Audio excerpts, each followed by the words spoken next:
کیا نبی کریم صلی اللہ علیہ وسلم کو یتیم کہہ سکتے ہیں؟ اعلیٰ حضرت امام علیہ سنت رحمۃ اللہ تعالیٰ علیہ جو زبردست عاشق رسول ہے،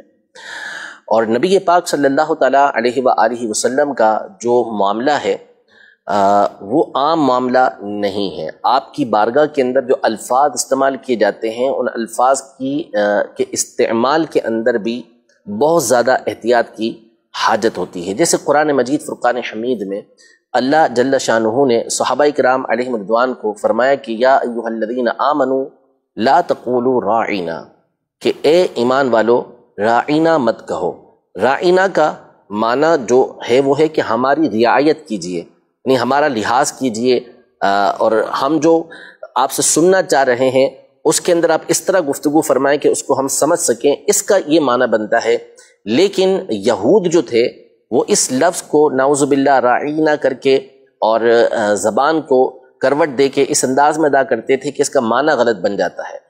تو اللہ پاک نے صحابہ کرام علیہ رضوان کو منع فرما دیا کہ تم راعینا نہ کہو بلکہ وقولوا انظرنا،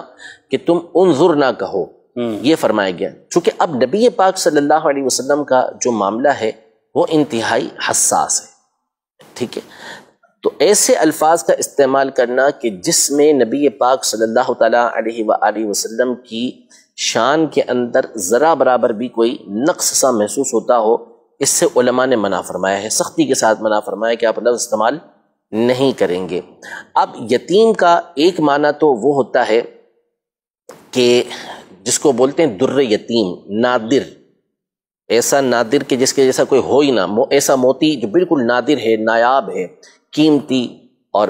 منفرد موتی، تو ایسے چیز کو یتیم بولتے ہیں، یتمن سے یہ نکلا ہوتا ہے۔ اور دوسرا یتیم کا ایک معنی ہوتا ہے کہ جس کے والد جو ہے وہ اس کے بلوغت سے پہلے فوت ہو جائے، تو اس کے اندر ایک پہلو ایسا نکلتا ہے کہ سامنے والے کے اوپر رحم آتا ہے، یعنی اس کے یوں کہہ لیں کہ جب ہم کسی کو کہتے ہیں یار یتیم ہے، بیچارہ یتیم ہے، تو گویا کہ ہم ایک اس کے اوپر حسرت کر رہے ہوتے ہیں، اس کے اوپر یہ کہہ رہے ہوتے ہیں کہ یار اس کے اوپر بیچارے کے اوپر افسوس ہوتا ہے، اس کے اوپر ہمیں رحم آتا ہے۔ تو یہ جو پہلو نکلتا ہے، اس پہلو کی بنیاد پر اعلیٰ حضرت امام علیہ سنت رحمۃ اللہ تعالیٰ علیہ نے نبی پاک صلی اللہ علیہ وسلم کو یتیم کہنا یہ حرام لکھا ہے، ناجائز ہے کہ نبی پاک صلی اللہ علیہ وسلم کے لیے الفاظ استعمال کیے جائیں۔ اللہ پاک وہ ان کا رب ہے، اور اس نے ایک خاص نبی پاک صلی اللہ تعالیٰ علیہ وسلم کی شان و عظمت کو بیان کرتے ہوئے فرمایا کہ الم یجد کا یتیما فآوا، ہم نے آپ کو یتیم پایا تو آپ کو پناہ دی،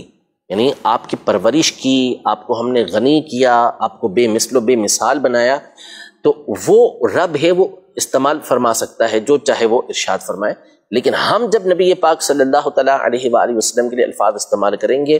تو وہ استعمال کریں گے کہ جس میں نبی پاک صلی اللہ علیہ وسلم کی شان و عظمت ہی ظاہر ہو۔ ہم ایسے الفاظ کو استعمال نہیں کر سکتے، اور اللہ پاک نے بھی جو استعمال فرمایا، ارشاد فرمایا، اس کے اندر کوئی نقص نہیں ہے، صحیح بات، ٹھیک ہے، کہ اس کے اندر کوئی کمی بیان کرنا ہو، ایسا نہیں ہے۔ بہرحال امام علیہ سنت رحمۃ اللہ تعالی کا فتویٰ یہی ہے کہ یتیم کا لفظ نبی پاک صلی اللہ تعالیٰ علیہ وآلہ وسلم کے لیے استعمال نہیں کر سکتے۔